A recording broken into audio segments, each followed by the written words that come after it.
What's going on, everybody? I am the Bad Duck, and you are the internet. Today we are talking about the new radio science film, Abigail. Abigail was interesting to me because it kind of felt like this was the replacement for Scream 7, and obviously I'm a big Scream fan, but with everything going on with the behind-the-scenes issues with Scream 7, I'm more than happy to have a replacement from Radio Silence and Melissa Barrera herself as well, in a really fun twist on the genre. Abigail's a horror movie, came out in 2024, about a ballerina vampire. As weird as the concept sounds, it actually is really enticing, and the trailers dragged me right in. I was immediately on board once I heard it was Radio Silence and Melissa Barrera teaming up again. But having Radio Silence go back into the supernatural like they did with Ready or Not was also a big appeal to me. I was really excited to see that happen because they have been busy with Scream, and Scream's very rooted in reality, and they weren't allowed to really flex their muscles very much with that because they had to follow a set plan, because all the Scream movies follow the same thing, and whether you like it or not, they do. And so they had to kind of follow that in some way, and they couldn't really stretch their muscles and go outside the boundaries of that. But within their own IPs, with Ready or Not or now Abigail, they have full reign and full ability to flex their muscles, and that's where I think they really shine, is when they have full control over their own film, rather than having to follow a plan already in place by like Paramount and stuff like that. So, anyways, Abigail is terrific. It is absolutely great. Like I already mentioned, Melissa Barrera's in it. Angus Cloud's in it for a little bit. I think this is his last role before his passing. Rest in peace. You have Catherine Newton, who's always a win. She's also was in my favorite film of the year until I saw this movie. In Lisa Frankenstein, she was great in that. Giancarlo Esposito, probably still fucked that up. Anyways, is also in this. He's in it for a short amount of time, not as long as you might think, but he's also great in this. Dan Stevens is also Dan Stevens, who was also in Godzilla vs. Kong, not Godzilla X Kong, the new Empire that just came out. He's also in that. He was awesome in that as a comedy role. In this one, he's a little more serious, a little more of a dick.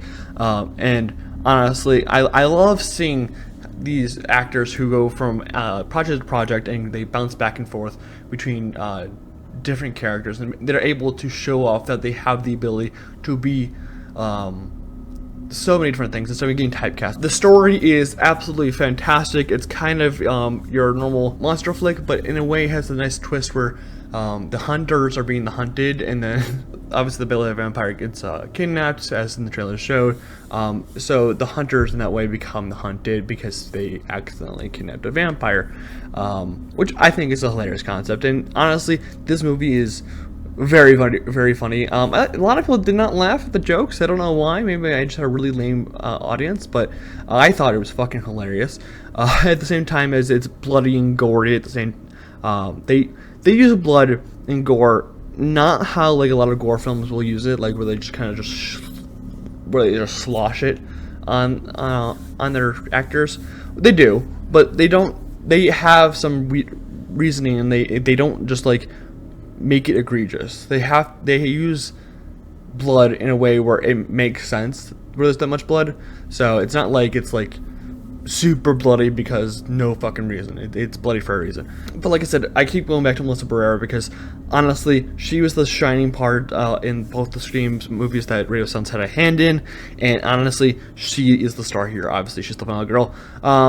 But her acting is off the fucking charts. She's an amazing actress. I really wish that she get more work, more than she gets now, just because of how great she is. Her for a good portion of this film, I think about the first hour, she has to do a lot of eye acting because she's hiding her face from the vampire, and eye acting is really hard to nail down, and it's extremely hard craft to really get down, and Melissa Barrera fucking nails it in this movie. She's awesome in her acting that way, and then when she's able to take off the mask and able to like interact with the other actors in full motion and with the full gravitas of her face, and her body acting is off the fucking charts. She's honestly one of the most talented actresses we have today, and she might not get roles because of her comments, and that's a shame because she's correct. Anyways, the whole kind of film revolves around the actress playing Abigail. Her name is Alicia Ware, and she's only 14 years old, and she does terrific in this fucking role. She's, again, the two leads, Melissa Barrera and Alicia Ware, are absolutely fantastic. Alicia Ware, again, 14 years old, and she has, the whole film revolves around her acting.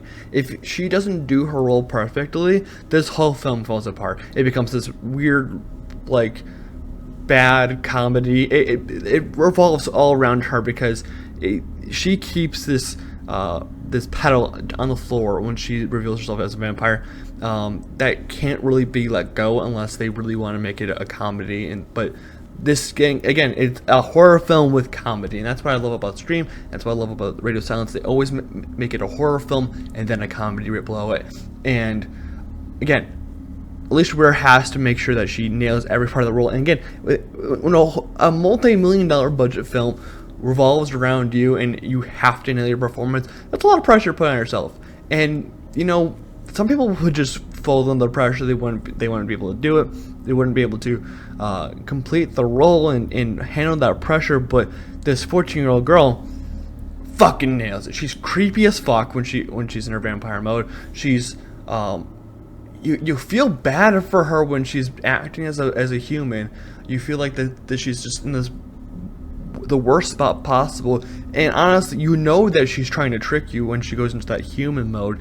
But goddamn, do I fall for it every time. Like maybe she just like forgot. Maybe like the vampire mode kind of just changes her mind, kind of flips the switch, like how an animal goes into aggressive mode because they smell blood or whatever.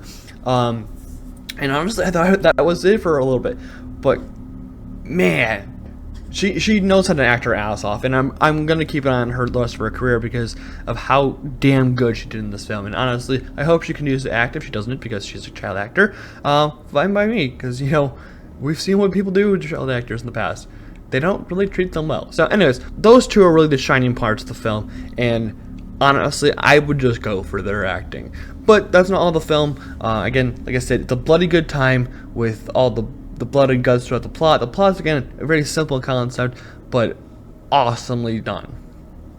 The score is magnificent. It is this, like, gothic, dramatic score and then the soundtrack counteracts that with a little bit of more pop and rap, and it's a very nice mixture, and it makes sense because, again, this takes place in 2024, but also has to deal with this vampire in this gothic fucking mansion that is creepy as fuck. This whole mansion is really, really just creepy. There's points in the film where I got disgusted, and I deal with horror movies all the fucking time. But yeah, this film keeps you on the toes as well. It's not very jump scare heavy. If you are scared about jump scares, it's not very jump scare heavy, but there are some times where it will pop up and just be the most wildest time. Yeah. The editing isn't really distracting at all. It's not really creative either. It's just more of like that normal horror movie editing, and that's perfectly fine. There's no problem with that. I'm not gonna narc on it for being normal. That's weird. If it's a normal film, fine by me.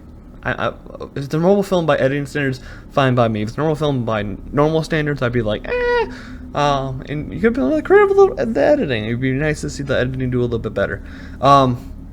But like I said, it's fine. The cinematography is awesome. They use shadows really, really well. To think that the little girl, again, she's a tiny girl. She can hide in anywhere, everywhere, and she's a vampire. She could be crawling on the ceiling. She could be flying in the air. She could be doing whatever.